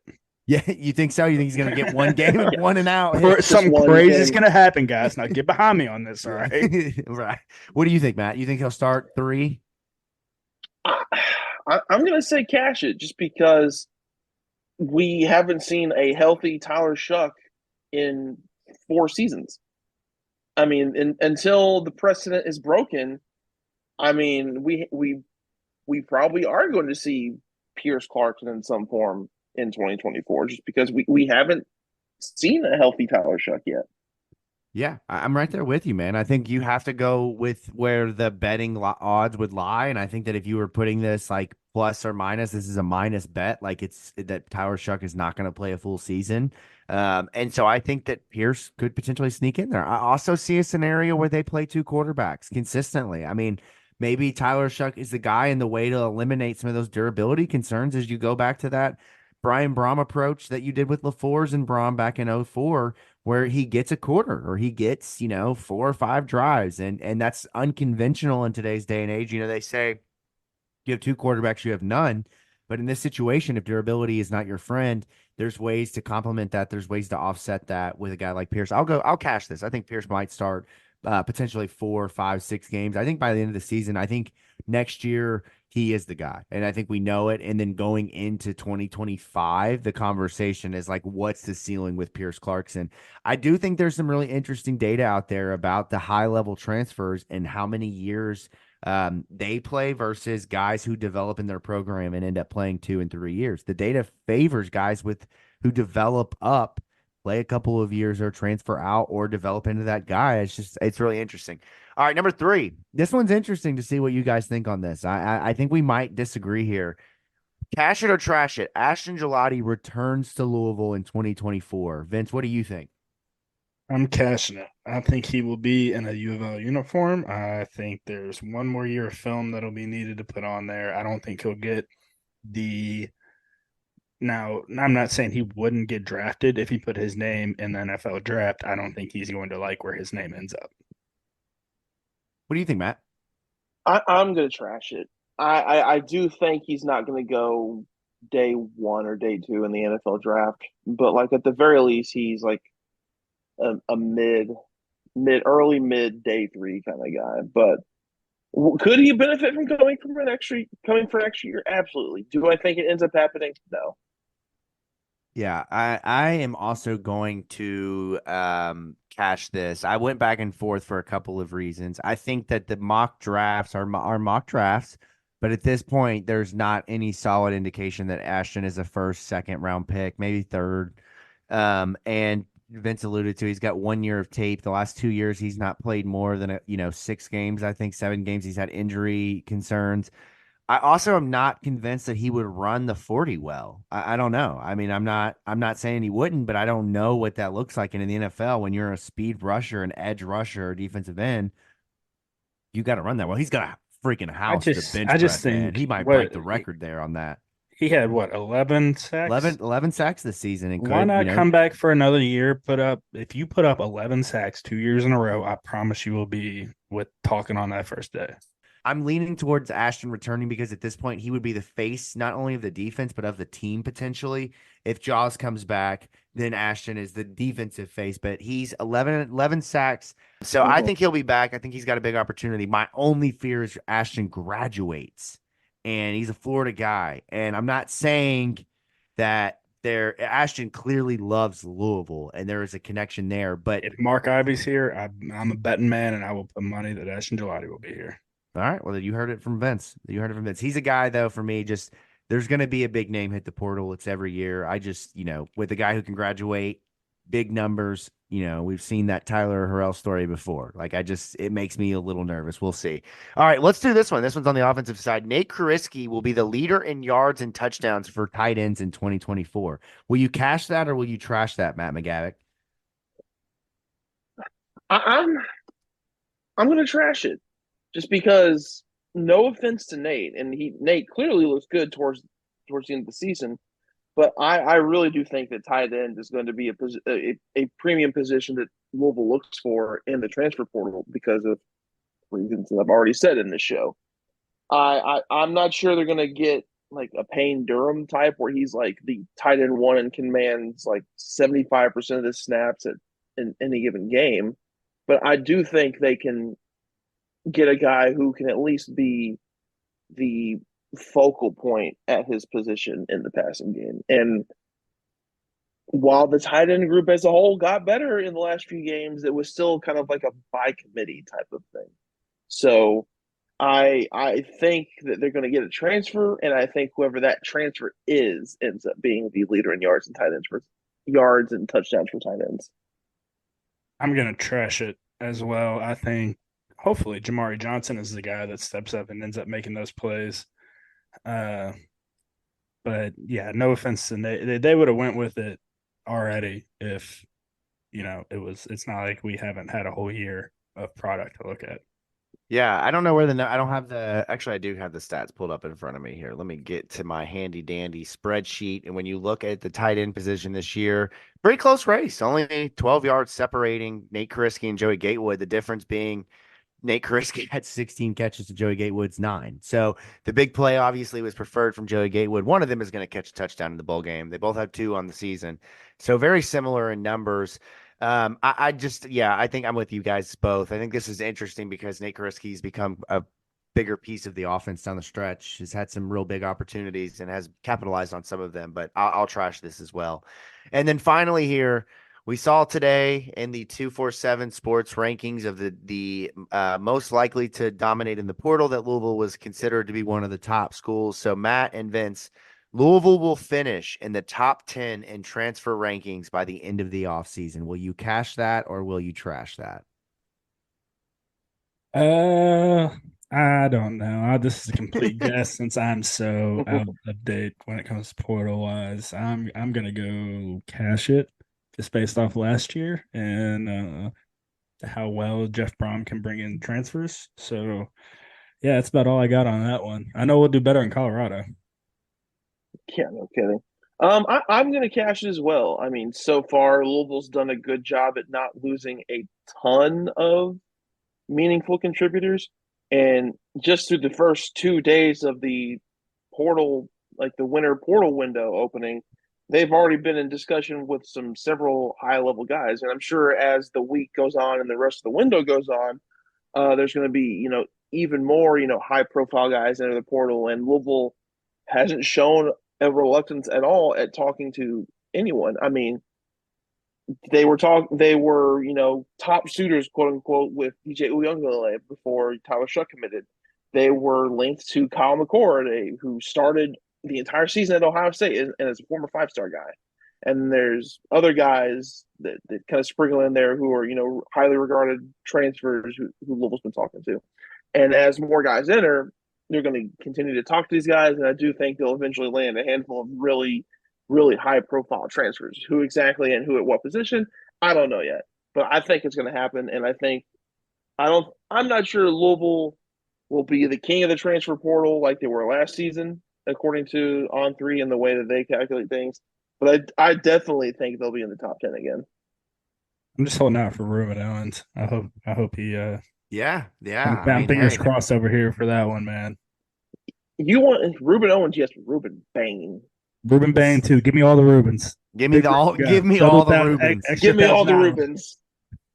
I want some portal with a side of Reuben, man. Let's do it. Yeah, that's it. Cash or trash it. I'm you know where I'm at with this. They're cashing this. Jeff Brohm has been historically great in the portal with getting guys across the gamut of power conferences. I expect them to bring some Purdue guys in. I expect them to get some SEC guys, maybe some Harvard, Penn guys. some cool names. Let's get in there. Let's attack this portal and come out on the other side with a lot more Reubens than we got now. I think that's a bold strategy. So that will put a bow on the football of Louisville football, at least. Stick around. We've got just a quick interview on the other side with Nick Young and the Bill Young Foundation. Vince is going to take us through what that means and how that is impacting the football community around Louisville. Some interesting stuff. Again, we are a football show, so stick around for that on the other side. But until then, next week we will come back. We'll be talking as we get closer. We'll USC portal probably be a completely different transfer portal by this time when we hit the airways next week. But of course, we'll be covering it all the way up through the bowl game, all the way through the offseason, as we do and have for the last couple of years. There's a reason why we are the first and only Louisville football podcast in this city, fellas. It's because we do it right. We are nerds for some football. That's all I do. Football and bologna sandwiches. Football and bologna sandwiches, man. That's a great combination. From the Pink Seats podcast, you can find us anywhere you get your podcast from. Also on YouTube, subscribe at The State of Lou. Follow us on Twitter at Pink Seats Pod, at U of L Report, at The State of Lou. Thank you guys so much for listening to the show. We are presented Frankfort Avenue Liquors and Wine, powered by the State of Louisville Podcast Network and Kern's Corner. Stick around here for this interview, and we will talk Louisville football next week when we come back. We'll see you then. We have a great interview to conclude this week's episode with a special guest. We're joined tonight by Nick Young, who is here on behalf of the Bill Young Memorial Foundation. And if you're into the local football scene, that is likely not a name that is new to you. Many folks in this area were fortunate enough to encounter Bill Young, ultimately becoming better people for it, including our own Vince Lococo. Nick is going to walk us through the foundation's purpose, what they are doing in the community, and how Bill's legacy is being carried on and will continue to be carried on for quite some time. Nick, first off, thank you for joining us. Super excited to have you on, because if there's anything I love, it's a good young Vince story. How are we? How are we doing tonight? Doing good. How about thank y'all for having me on here? Yeah, of course. And we are doing wonderful. As you may know, we are a show prides itself on being in the details of football. Of course, that kind of all focuses around Louisville football week to week, but we've had several guests on who have told us about work happening around the game and the communities that's changing people's lives. And before we get into that in the foundation, as I alluded to, Nick, as I mentioned, you're a Lococo witness. So put me back in your shoes just a handful of years ago watching the young man ball prior to those knees giving out on him. Well, I mean, whenever my dad coached him, I was tiny. I was a baby. So, I mean, I didn't really see much, but I mean, they got their butts whooped every single day at practice. To this day, Jacob, his dad put us through the hardest conditioning I think I ever did. Like harder than any conditioning we did at Louisville, at Trinity, anything like that. It was fun. It was definitely fun. I mean, I'm the football player I was because of people like his dad and everything. Mm-hmm. So that's, it's awesome to have him on and stuff. He was more like the Remember the Titans kids. Remember if you've seen that movie? Yeah. Yes. Yeah, he was. His brother and his sister, all three running around at practice. Like it was the funniest shit you've ever seen. Yeah. But I love it. But Nick, why don't you go ahead and tell everyone about your pops? I obviously know who he is. Jacob got a brief update on who he was and everything, but why don't you talk about what he did in J-Town, what he did around the community and everything like that? All right. So my dad, Bill Young, he coached football for many of years. He was on J-Town City Council member. He worked in J-Town. And he was a friend to everyone, really. He did a lot for everybody without even them asking. He did a ton of stuff for everybody. I think that was, the favorite thing about your dad. It was, the generosity, the smile, everything like that. Keep making the donuts, as he always liked to say. And Yep. So why don't you talk about the foundation, what you guys do around J-Town, and how you all help the community? Okay. So we're founded in 2021, and we're a nonprofit. And it was created by friends of ours and my mom, who wanted to start something to continue his legacy, which we had no idea. My mom had no idea what she wanted to do. She just said something. And so a few of our friends got together and said, hey, let's just try something. So they I don't know how it came about. I was just there one day and they're like, here's what this is. And I was just like, okay. So basically, the Bill and Memorial Foundation, we raise money throughout. We've raised $60,000 in the past since 2021, and 100% of it goes back to the J-Town community. That's definitely my, the best part about the foundation is being able to sit here and see, where the money goes, the community, how it helps everyone. It's been really cool, and it's cool to see, his name and his legacy being carried on. I mean, there's so many people that he's impacted, and the community just spreads out wild, and it's kind of what we're hoping to do here with this show, with you guys having your December 15th being the cutoff date for the Christmas donations. So, why don't you talk about what's going on with the Christmas donations? And how we can try and help some families around J-Town, their Christmas really special. Yeah, so we all love Christmas. I mean, who can't? And some people don't have the opportunity. Like, so like when my dad passed 3 years ago, we had so much support from J-Town, and not everybody has that support. And ever since we started, I was just like, we need to give people what they need for Christmas. Like, that was one of my main things I wanted to do. So over the 3 years, we have supported around 25 kids overall. This year, we're adding another 10 to that, hopefully, with all the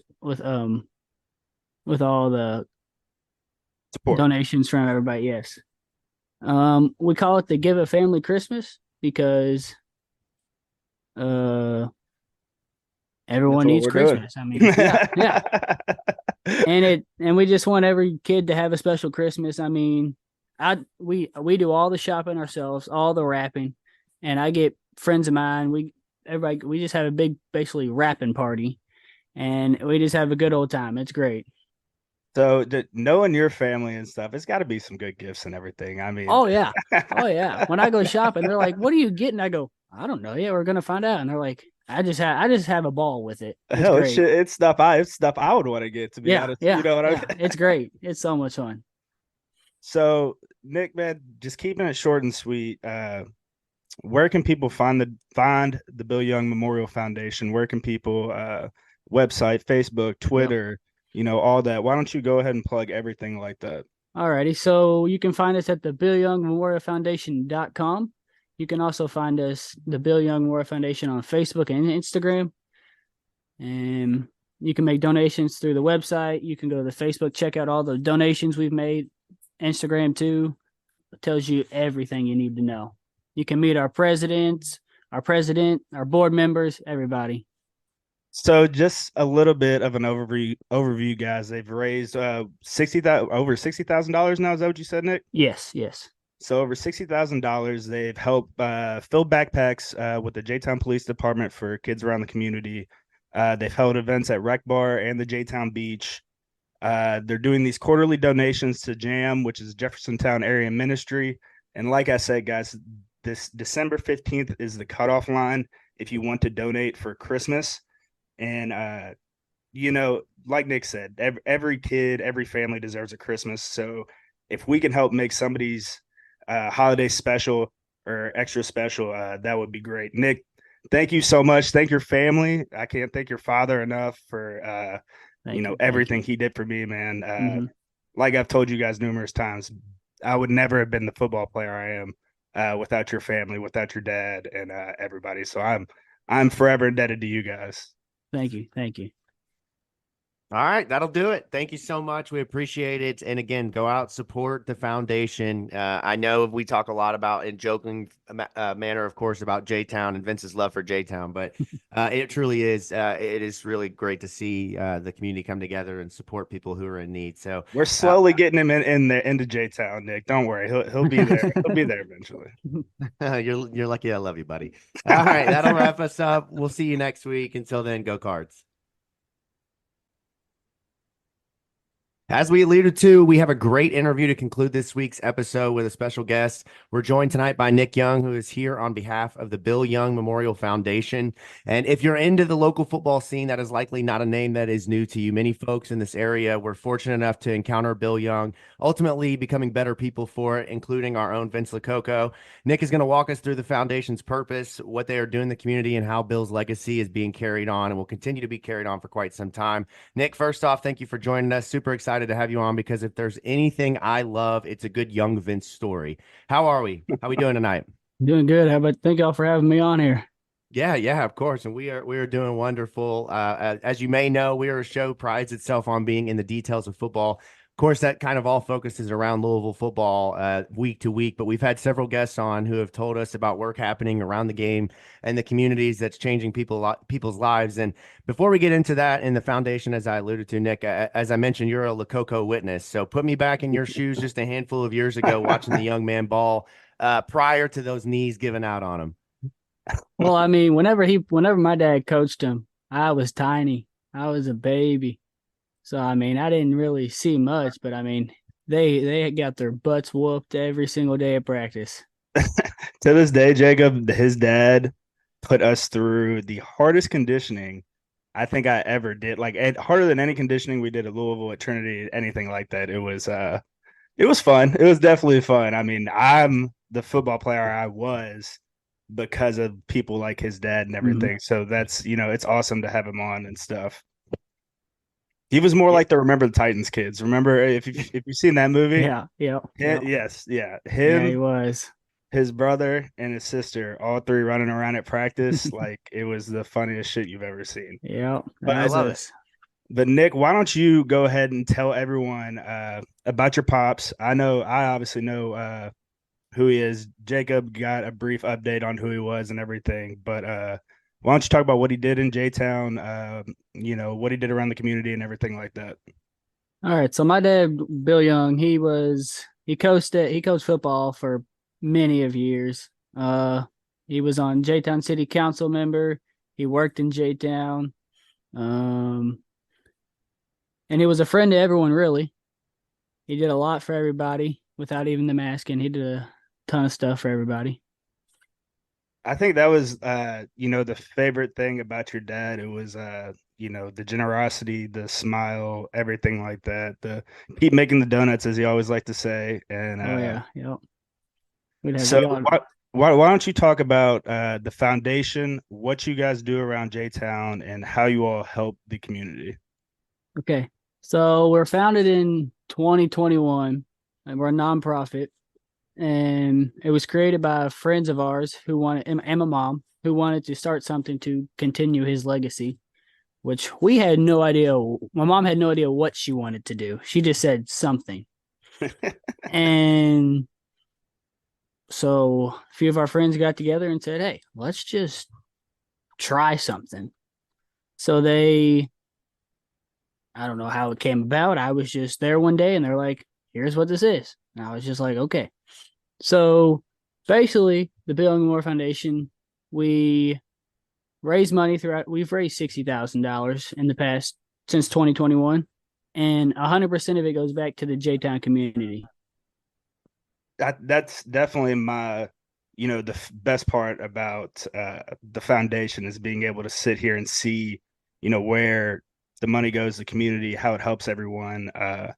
It's been really cool, and it's cool to see, his name and his legacy being carried on. I mean, there's so many people that he's impacted, and, the community just spreads out wild. And, it's kind of what we're hoping to do here with this show, with you guys having your December 15th being the cutoff date for the Christmas donations.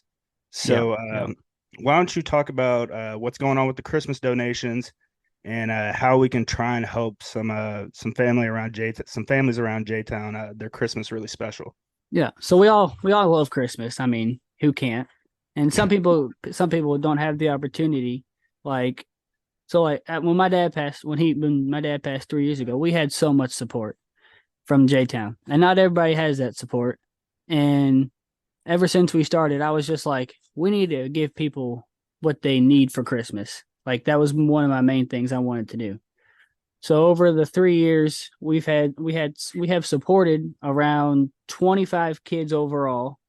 This year, we're adding another 10 to that, hopefully, with all the Support. donations from everybody. Yes. We call it the Give a Family Christmas because everyone needs Christmas. I mean, yeah. And we just want every kid to have a special Christmas. I mean, we do all the shopping ourselves, all the wrapping, and I get friends of mine. We just have a big, basically wrapping party, and we just have a good old time. It's great. So knowing your family and stuff, it's got to be some good gifts and everything. I mean, oh yeah. When I go shopping, they're like, "What are you getting?" I go, "I don't know. Yeah, we're gonna find out." And they're like, "I just have a ball with it." It's hell, great. it's stuff I would want to get, to be honest. Yeah, you know what I mean? It's great. It's so much fun. So Nick, man, just keeping it short and sweet. Where can people find the Bill Young Memorial Foundation? Where can people website, Facebook, Twitter, all that? Why don't you go ahead and plug everything like that? Alrighty. So you can find us at the Bill Young Memorial Foundation.com. You can also find us, the Bill Young Memorial Foundation, on Facebook and Instagram. And you can make donations through the website. You can go to the Facebook, check out all the donations we've made. Instagram too. It tells you everything you need to know. You can meet our president, our board members, everybody. So just a little bit of an overview, guys. They've raised over $60,000 now. Is that what you said, Nick? Yes. So over $60,000. They've helped fill backpacks with the J-Town Police Department for kids around the community. They've held events at Rec Bar and the J-Town Beach. They're doing these quarterly donations to JAM, which is Jeffersontown Area Ministry. And like I said, guys, this December 15th is the cutoff line if you want to donate for Christmas. And, like Nick said, every kid, every family deserves a Christmas. So if we can help make somebody's holiday special or extra special, that would be great. Nick, thank you so much. Thank your family. I can't thank your father enough for, everything he did for me, man. Like I've told you guys numerous times, I would never have been the football player I am without your family, without your dad, and everybody. So I'm forever indebted to you guys. Thank you. All right, that'll do it. Thank you so much. We appreciate it. And again, go out, support the foundation. I know we talk a lot about, in joking manner, of course, about J-Town and Vince's love for J-Town, but it truly is. It is really great to see the community come together and support people who are in need. So we're slowly getting him into J-Town, Nick. Don't worry, he'll be there. He'll be there eventually. You're lucky. I love you, buddy. All right, that'll wrap us up. We'll see you next week. Until then, go Cards.